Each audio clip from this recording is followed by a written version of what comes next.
The arrival of your newborn baby is a moment of pure love and joy for the whole family.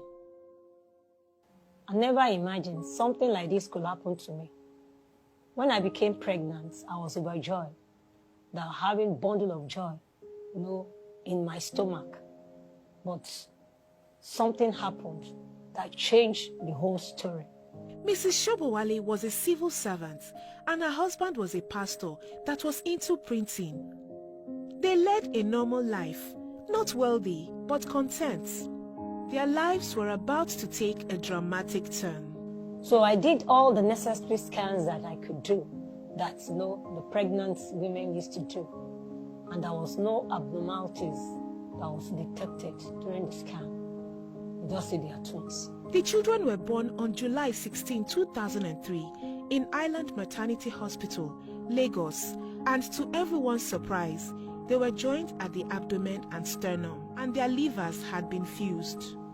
I began to cry, and I wonder how they are going to live their normal life. I just cannot imagine. But what I know that they are alive, and I know that they will surely survive. Conjoined twins are uncommon, occurring in about 1 in every 5 to 60,000 births. 40 to 60% are stillborn, with 35% surviving only 1 day. After their delivery, we are so much concerned about their growth, learning, and then fulfilling their destiny if they were not separated. As you might expect, living physically connected to someone else was difficult. They couldn't stop crying because of their position. Feeding them was very, very difficult. And at times, one would want to sleep and the other one want to be awake. So for them, it was a kind of inconvenience. I felt for them. We are also concerned about their health and a lot of societal issues concerning the Siamese twins. And we know definitely that we need surgery for them to live their separate life. As a family, we don't have the strength, but we needed support. The medical expertise and equipment required to perform such a major surgery were not available at the time. And even if they were, it would require a medical miracle. 1 week after the twins' birth, finally, some encouraging news. Dr. Lekpegwiton informed me that Asiwaju Remi Tinubu have a key interest concerning the twins and is ready to assist us for them to live their separate life. I was surprised when my husband told me that Asiwaju knew about it. We don't know him from anywhere. And after a few days, his wife also came to visit us, Senator Remi Tinubu, at the island, and they are assuring us that all is going to be well. Senator Remi Tinubu asked us whether we have passport for the trip, and we told her we don't have. He said we should not bother, that he will arrange everything for us for the journey, for the separation of my twins. John Hopkins Children's Center in Baltimore, Maryland, and a team of 17 were assembled for the task, including Dr. Henry Lau, the director of pediatric surgery. I was nervous about flying. I've never had experience of international flight before. But she assured us that Asiwaju Remi Tinubu will do the needful for the trip and make it a success trip for every one of us. I was concerned because this is the first time that I was separated with them after their birth, for them to go for the surgery, but I left them to the hands of God. Mr. Shobowale and the girls arrived safely in the United States. We settled at his nephew's house, Dr. Sikiru Tinubu, and 2 days later, we went to the hospital. It was surgery day, and all of the plans had been laid out.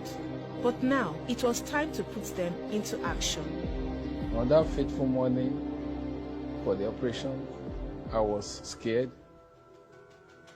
When the team of doctors take them away from us, I couldn't tell if I'm saying bye-bye to either one or two of them. But I have the faith in my mind that they will survive it. The surgical team met at 8 a.m.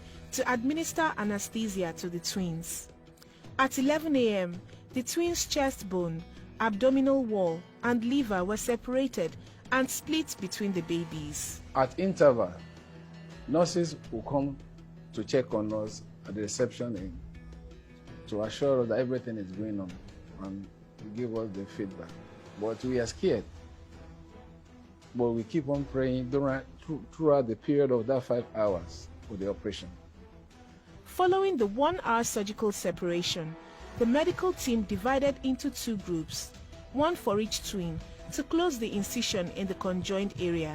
Surgery was completed 1 hour later at 1 p.m. and both twins were in recovery.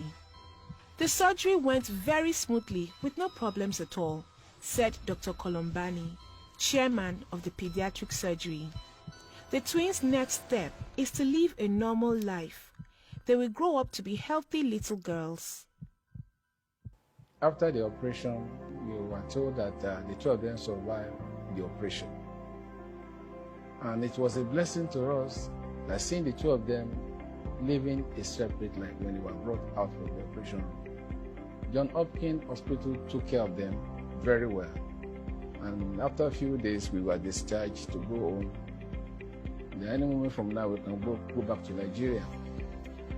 After the surgery, I saw them and I burst into tears that these 2 girls can live separate lives.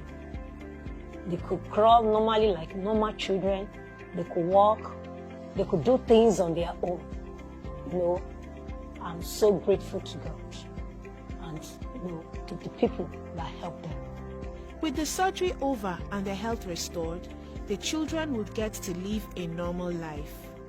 All I want to say is to say a big thank you to Asiwaju Bola Ahmed Tinubu. The generosity, the large heart, didn't know us from anywhere, and he took interest in the case of my family. It was indeed a man that we can never forget enough. Asiwaju Bola Ahmed Tinubu visited us, and then he gave us a house above our expectation. I am the first chairman of this estate. As at the time the gift was given to the family of the Shobowales, the 2 flats that was converted to 1. It will also interest you to know that I was the MC of the first birthday of these God-given beautiful twins.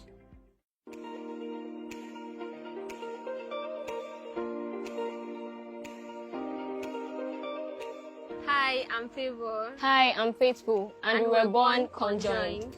Now we're separate, thank goodness, because she would have constantly stressed me out. Well, she stresses me sometimes though. Honestly, I don't remember us being conjoined because we were still very little then and we probably didn't know anything. But according to what my mom told me, I know it must have been a very, very difficult situation. I'm very, very glad that we were given the opportunity to be able to live our separate lives, all thanks to God in the life of Asiwaju Bola Ahmed Tinubu. And now we can live our separate lives, have separate friends, go to separate schools, and do things differently. Our story inspired me to pursue a course in medicine, which is physiotherapy, that I'm currently studying at the University of Lagos. We also have this desire of also studying the course medicine in the university that we're separated, which is John Hopkins University. I desire to study medicine, and she desires to study nursing. We want to do this in order to give back to the society and also to Asiwaju for the act of kindness that he showed towards me and my sister. One thing that I want to really say is that for somebody to show love out of gold, somebody that you don't even know before, and you want to take it upon yourself. There are many people even in government that they might not even be able to say anything. Many have had, even after their own births, there are some Siamese twins that are born that nobody even come to your rescue. But it's just to see somebody with heart of love, heart of gold, to be able to show care. This is Asiwaju, and I want to say thank you very much. And God will be with him in all his endeavor in Jesus' name. A simple act of kindness changed our story. That is our Asiwaju story. A tremendous amount of unnecessary pain and suffering can be avoided by ensuring universal access to adequate health care.